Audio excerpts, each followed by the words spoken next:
сәлеметсіздер ме? Мен есім Назира.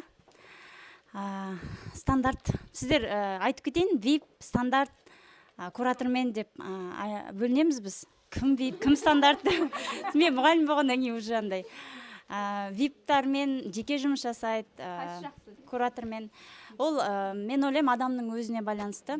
VIP-қа келіп результат алмай кеткендер болуы мүмкін. Я мысалға қанша төлеп. Куратормен ол адамның өзінің ішкі стерженіне байланысты деп ойлаймын. Сіз өзіңіз, енді бәріміз білеміз ғой, стандартқа келген қыздар ол өзімен жұмыс жасай алам дейтін қыздар шығар деп ойлаймын. Мен енді өзіме байланысты айта аламын, өйткені менде өз бұған дейін бұл нәрсенің бәрі болған еді. Бірақ мен жалпы мына өзі зәру деп айтып тұрғандай, шынында айта аламын, что шынымен де, мысалы, дәл қазір ойлаңыздаршы, біз таңертең келгеннен бастап қарнымыз аш болса да аузымыз ашылып отыр ғой. Кәдімгі біз осыған мұқтажбыз, біз осыған зәруміз. Мен ойлаймын, біз қазір осы жерде отырған адамдар, ол бостан босқа келген жоқ. Өйткені ол бірінші Аллахтың сізге деген мейірімділігі деп ойлаймын да. Өйткені любой дәл осы білімге басқа адам үйінде отырып қазір зәру болып отыр. Біз кем дегенде біз қазір 10 адамға, мен мысалы менің сторисімді 100 адам қарайтын болса, мен сторисімді өзіне зәру адам қарас жаңағы болады ғой, Аллах тағала оның жүрегіне сезім салғанда ғана.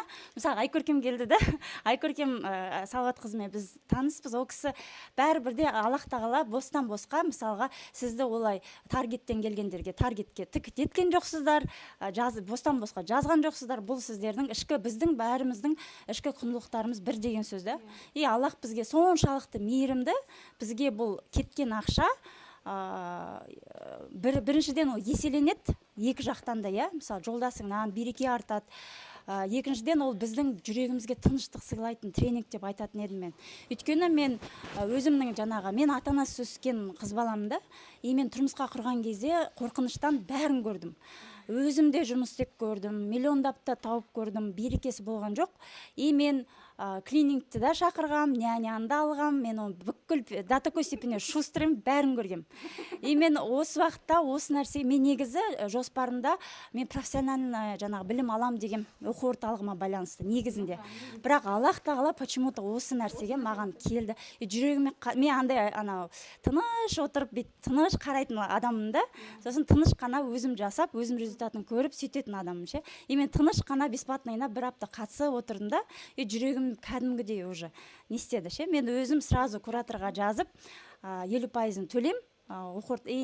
Менің результаттарым бірінші ол жүрегім тыныштық одан сайын болды. Өйткені бұл жерде жан-жақты білім. Мен айталам, қазір білмей жатқан қыздарға бұл жерде айтылған нәрсе, бұл білімнің академияның 5%, даже 1% деп айталам. Беткі жай ғана несі болды. Глубина ол өте терең. Оны өткен адам ғана түсінеді. Мен өзім ойлаймын, даже былай да ойлаймын ғой, того адам қалай тереңнен үңіліп қараған деген сияқты. Мен ойлаймын, адамның ішкі сезімнен қалыптасқан курс шығар. Бұл сіз өзіңіз осы моменттен өтіп, осы әйелдер сияқты қиналып, сол нәрсе білім сізге нәтижесін берген соң ғана, скорее всего, сіз осылай системаны қалыптастырыңыз, потому что шынымен де ол система өте жүйелі. Оны қатысқан адам ғана түсіне алады ше. Жан-жақты қамтылған, бәрі бар ішінде. Иманың да бар, жолдасың да бар, өзің де барсың, әдемілігің де бар, бәрі бар. Сондықтан да мен стилистен сабақ бар, интимнен сабақ бар. Біз қазір былай қарап отырсаң сырттан келіп жай ғана айтып жатқан сияқтымыз ғой. Біз шынымен де осы ішкі сезіммен ризашылығымыз артып отырған адамдар. Мен өзім шынында айтайын, мен каждый раз намазымда өзім разы болып сұраймын ше. Өйткені шынымен мысалға ол әйел адамға көп нәрсе береді. Ол көз жас мысалы ол неден ғой? Мысалы жаңа айтып отырмыз ғой. Мен жыламайын деп айтқам. Мысалы сен жоқ, енді екінің бірін анасы бермейтін білімді біз ол жақтан аламыз. Ол анасы болатын адамсың ғой. Жоқ, шын. Ол Аллахтың саған мейірімі соншалықты, сен қандай нәрсеге мұқтажсың, соны саған жасап береді. Ол жағдайыңды да жасап береді. Мен айталам, даже осы 3 айда мен білімнің бір 50%-ын ғана қолдандым десем де, біз мақсатқа келгенде бәріміз буксовать етіп қалдық. Если честно, ол рас. Потому что біз до такой степени, мен енді өзім личный опытын айтам, мен енді ата-анасы өскеннен кейін, жоқшылықта өскеннен кейін мен не қалайтынымды ұмытып кеткем ғой. До такой степени білем, андай қатты андай болды ғой, бір мақсат андай жүрекпен жасалған мақсат болмаған екен. Сол үшін мен бір 3 апта буксовать еткен шығармын. Мен оны қажеттіліктен ба, әлде қалаудан ба деген сияқты. Кейін, иә. И кейін Алладан сұрадым да, маған андай финансовый қажеттілік емес, маған жанымның жүрегі қалауы беретін мақсат берші.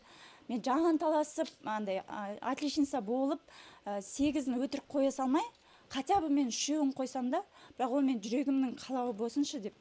И шынымен де, мысалға, мен денсаулықты бастап кеттім уже, кәдімгідей оның 5-6 мақсатын орындап тастадым уже.